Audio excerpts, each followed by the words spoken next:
कैसे होई है धर्म बिया, कैसे होई है धर्म बिया।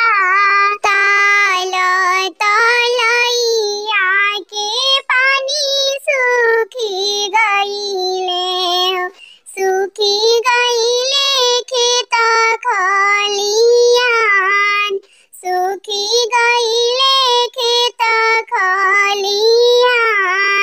तोहरा ही जोगे बेटी बड़ा नहीं मिलेल, अब तू रहबू कुंवार, अब तू रहबू कुंवार।